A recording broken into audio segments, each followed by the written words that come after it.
स्वागत है आप सभी का मेरे YouTube चैनल पूजा एंड आसी में।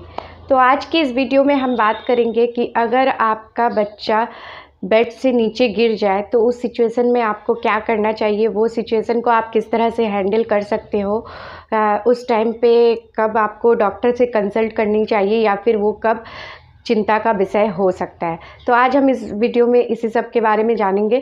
मगर वीडियो में आगे बढ़ने से पहले अगर मेरे वीडियो को पसंद आए तो इसे लाइक कर दीजिएगा।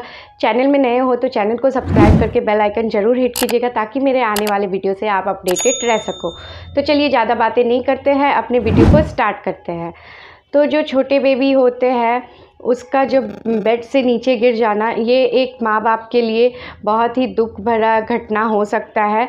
और इस सिचुएशन में आप इसको कैसे हैंडल करोगे तो हम इसी सब के बारे में जानेंगे। जो छोटा बच्चा होता है वो काफ़ी, जो 1 साल के या फिर न्यू बॉर्न जो अभी अभी करवट लेना सीख रहा होता है, तो उसको हमको और ज़्यादा ध्यान देने की ज़रूरत होती है। तो ऐसे में माँ बाप कोई भी तरह का रिस्क नहीं लेता है, वो हर तरह से बच्चे को सिक्योर रखने का कोशिश करता है। बट कई बार ऐसा होता है कि कुछ ना कुछ चूक हो जाने की वजह से वो उस बेड से नीचे गिर जाता है। तो जब एक छोटा बच्चा करवट लेना सीखता है तो उस टाइम पे आपको काफ़ी सावधानियां बरतनी चाहिए। उस टाइम पे आपका चिंता और ज़्यादा बढ़ जाता है, क्योंकि वो कभी भी ऐसा सिचुएशन आ सकता है कि वो करवट लेते टाइम बेड से नीचे गिर जाए। तो ऐसे में आपको ध्यान रखना है कि आप जितना भी सेफ्टी कर लो, पर ऐसा सिचुएशन आपके साथ हो सकती है।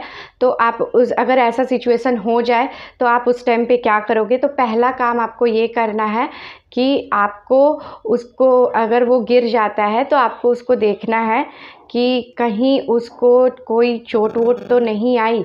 अगर वो बेहोश हो जाता है तो इस सिचुएशन में आप पैनिक ना होकर उसको धीरे धीरे उठाने की कोशिश करो और तुरंत लेके डॉक्टर के पास चले जाओ। तो दूसरा क्या करना है, तो दूसरा देखना है कि कहीं वो उल्टी तो नहीं कर रहा है। अगर वो उल्टी कर रहा हो तो आप उसे अपने तरफ घुमाने की कोशिश कीजिए, उसको सीधा, उसके सर को सीधा रखते हुए। और अगर कहीं पे ब्लीडिंग वगैरह आपको दिख रही है तो आप डॉक्टर से बात करें, क्योंकि उल्टी होना गिरने के बाद ये सही नहीं होता है, ये काफ़ी चिंता का विषय है। तो इसीलिए आपको फ़ौरन डॉक्टर से मिलना चाहिए। तो तीसरा क्या करना है, तीसरा आपको ऑब्ज़र्व करना है कि कहीं आपका बच्चा को कोई गंभीर चोट तो नहीं लग गई। तो अगर आप देख रहे हो कि आपका बच्चा गिरने के बाद तो वो, कई बार ऐसा होता है कि बच्चे रोते नहीं हैं, तो हमें उसे चेक करना होता है कि कहीं उसको कोई चोट वोट तो नहीं लग गई है। तो अगर आपको दिख रहा हो कि उसका ब्लीडिंग हो रहा है या फिर वो कहीं पे फूल गया हो, तो ब्लीडिंग हो रहा है, तो उस टाइम पे आप पैनिक नहीं करिए, आपको थोड़ा हिम्मत से काम लेना होगा।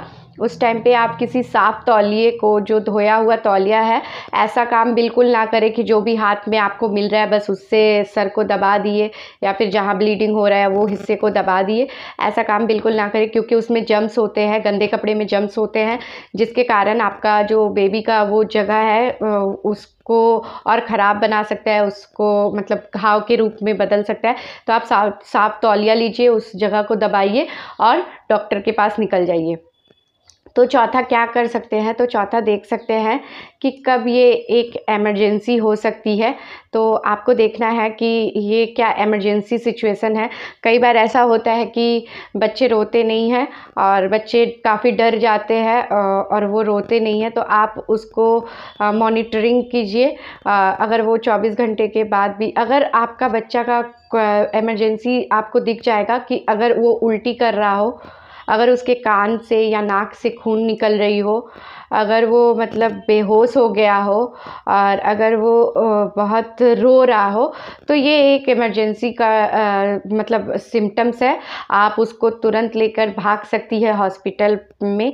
आप घर पे कुछ भी ट्राई ना करें और कहीं इधर उधर टाइम वेस्ट ना करके तुरंत हॉस्पिटल में भागे।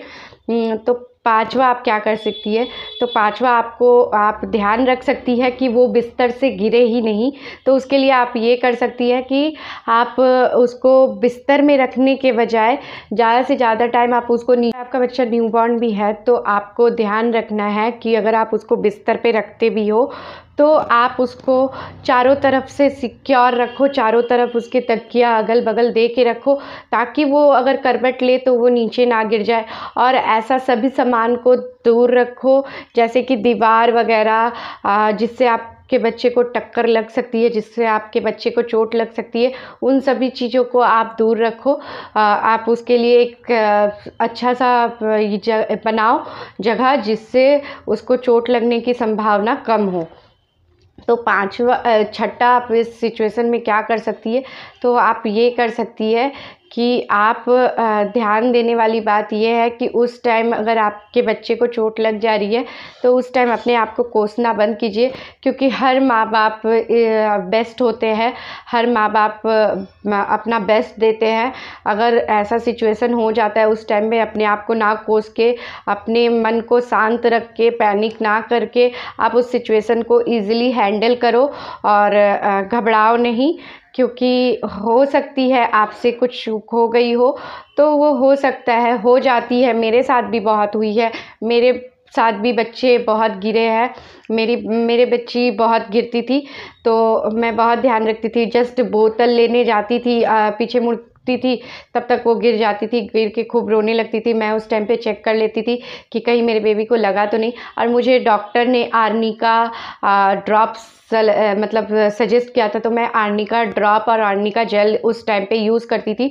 आप भी अपने डॉक्टर से पूछ लो, आपके डॉक्टर भी कुछ इस तरह के जेल या ड्रॉप, अगर छोटे बेबी है जो न्यूबॉर्न है जो गोली वगैरह नहीं खा सकते, ये एक होम्योपैथी दवा है तो उसके लिए ड्रॉप मिल जाते हैं और आपको जेल दे देंगे। तो आप उस टाइम उस चीज़ को अप्लाई करो, और अगर कुछ सीरियस ना हो तो आपका बेबी को रिलीफ मिल जाता है, वो दर्द नहीं रहता है।